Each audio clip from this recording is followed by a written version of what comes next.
Sino yung mga Maranao dyan sa likod kanina? Kayo na bahala kay Tore.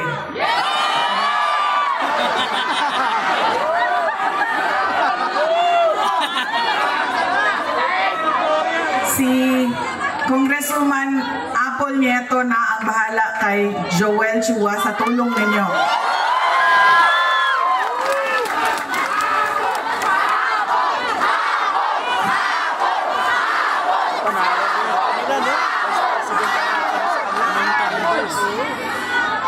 Noong ako ay bumabiyahe galing Cebu City papuntang Negros, nag-barge ako, tumawag sa akin si Pangulong Rodrigo Duterte. Sabi niya sa akin, diretsuhin mo na ang mga kababayan natin. Diretsuhan na og hangyo ang ato ang mga kaigsuonan. Na diretso ang boto ninyo para sa 10 senador ng mga Duterte. Si Bongo Bato de la Rosa, Jimmy Bondoc, Rodante Marcoleta, Philip Salvador, Attorney Vic Rodriguez, Attorney J.D. Hinlo, Attorney Raul Lambino, Pastor Apollo Kibuloy, at Richard Mata. Bakit kailangan diretso ang boto natin? Bakit kailangan tinatawag na block voting o straight vote ang gagawin natin? Dahil unang-una, kapag hinaluan ninyo ng ibang kandidato o leader na sa iba ang kanyang pamumulitika, ay magkakagulo lang, mag-aaway lang lagi at magbabangayan lang lagi. Pangalawa, kapag mataas ang boto at malayo ang agwat ng mga boto, ay mahirap siya habulin sa dayaan sa makina. Kaya dapat malaki at marami. Katulad ng block voting ang kinakailangan. At pangatlo, kailangan nagkakaintindihan yung mga leader kung saan ba talaga papunta ang ating bayan. Dahil yung 10 senador ng Duterte, naiintindihan nila na kailangan natin ituloy ang nasimulan ni Pangulong Duterte sa tunay na pagbabago. Noong kami ay tumatakbo, noong taong 2022, ang plataforma namin ay continuity o pagpapatuloy at unity o pagkakaisa. Hindi natin nakikita yon ngayon. Wala tayong nakikitang pag-usad papunta sa kaunlaran ang ating bayan. Ang naririnig lang natin ay bagong Pilipinas, pero wala namang nagbago sa ating bayan. Kundi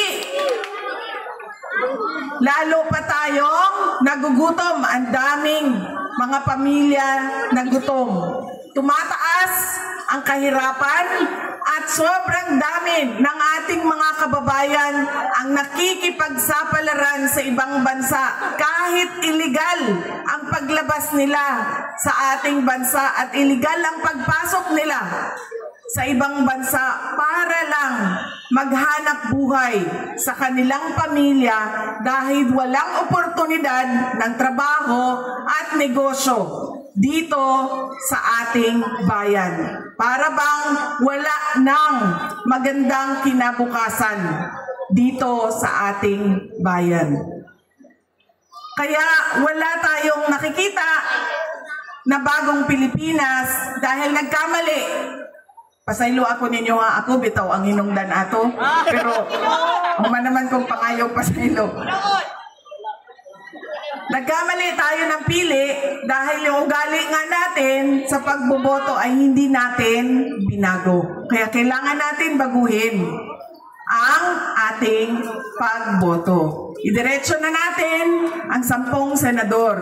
Tulad din dito sa syudad ng Maynila.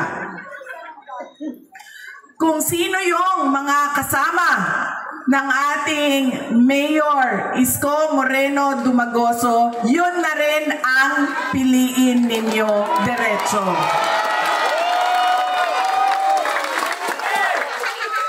Dahil, tulad ng sinabi ko sa kanila, kung pipili kayo ng mayor dito, pipili kayo ng vice mayor sa kabila, pipili kayo ng 2 konsehal dito, 3 doon, o ilan bang, hati-hatiin ninyo ang boto, magkakagulo lang din ang inyong lokal na pamahalaan. Hindi makakagalaw ang mayor ninyo. Hindi din makakagalaw ang vice mayor ninyo. Kaya kung pumili na kayo na kay Mayor Isko Moreno kayo, lahat ng kasama niya, kasama na ang ating Congresswoman Apple Nieto, ay iboto na ninyo.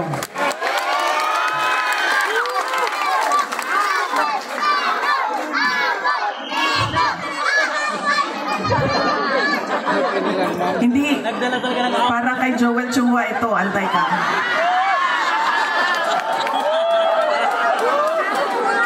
Lason yan. Sabi nung bata, kasi sabi niya, sorry. Bigay daw yung apple. Ibibigay ko itong apple na ito kay Apple Nieto. Ma'am, saksak mo ito sa bibig ni Apple Chua hanggang sa kanyang lalamunan,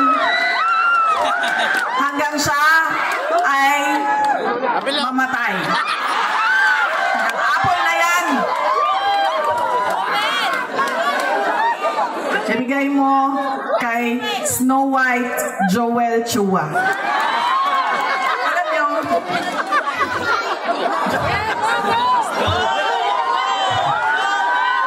diba si Snow White kumain ng apple, tapos nabilaukan. Apple yan. Bigay mo yan sa kanya, saksak mo yan doon sa bibig niya.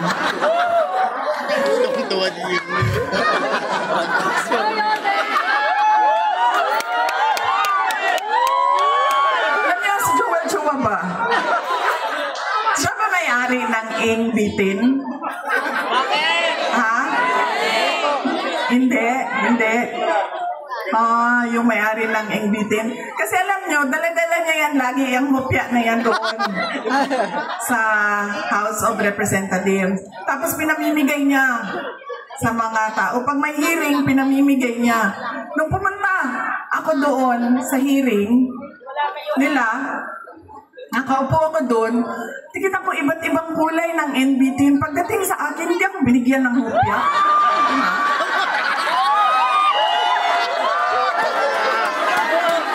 Para bang hindi ako nagugutom? Parang hindi ako karapat-dapat bigyan ng hupya?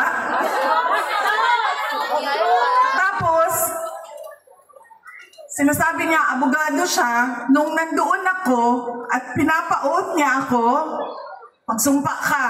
Sabi ko, bakit ako magsumpa? Nakalagay sa rules ninyo, ang manunumpa lang ay witness. Hindi naman ako witness dito, resource person ninyo ako. So bakit ako manunumpa? Bobo siya!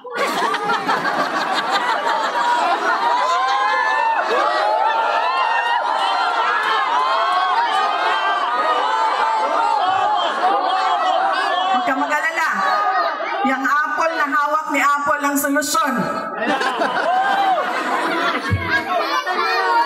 Tatalin mo siya dyan. Tapos, sige na. Wag na yan, si Inday Sara, hindi sumasagot. Hindi niya masagot ng bla bla bla, bla bla bla.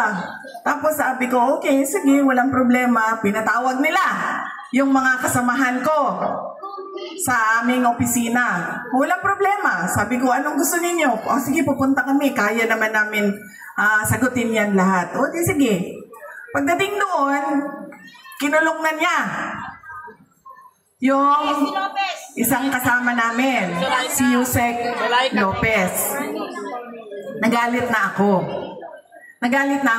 Dahil ako naman yung hinahabol ninyo. Ako yung gusto ninyong paalisin. Ako yung gusto ninyong sirain. bakit nyo dinadamay yung mga kasama ko sa opisina? Sinabi niya, pasensya na. Sinabi niya sa kapatid ko, pasensya na, sabihin nyo sa kanya. Dahil lahat naman tayo dito, sundalo lang. Kayo, sundalo kayo, kami, sundalo kami ni Martin Romualdez. Hindi lang buhaya, sir. Tambalus-lus yun nga buhaya.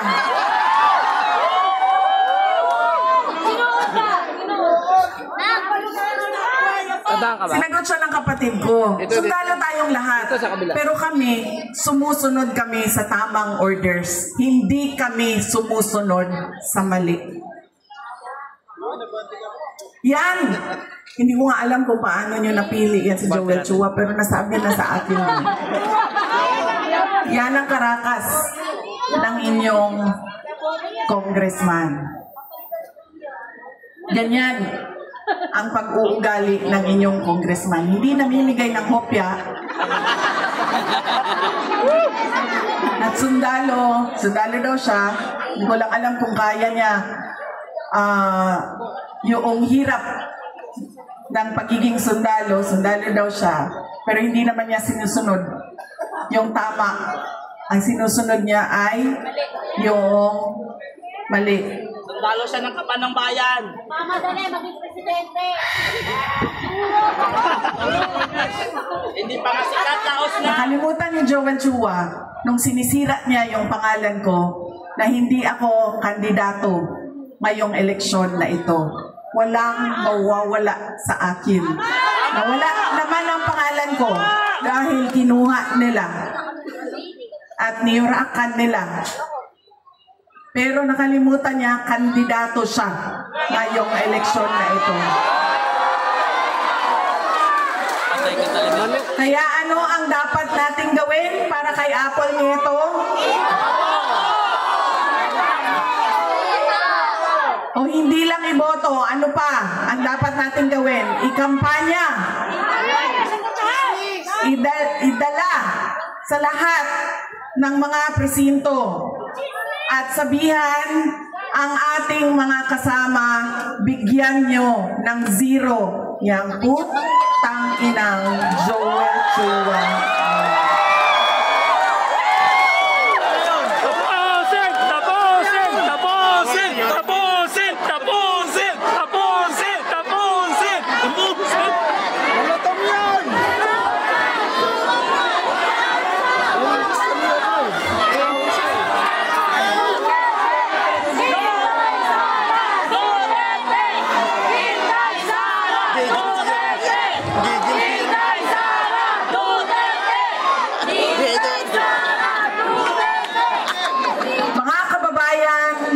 Lahat ng ginagawa natin ay para sa Diyos, sa bayan, at sa bawat pamilyang Pilipino.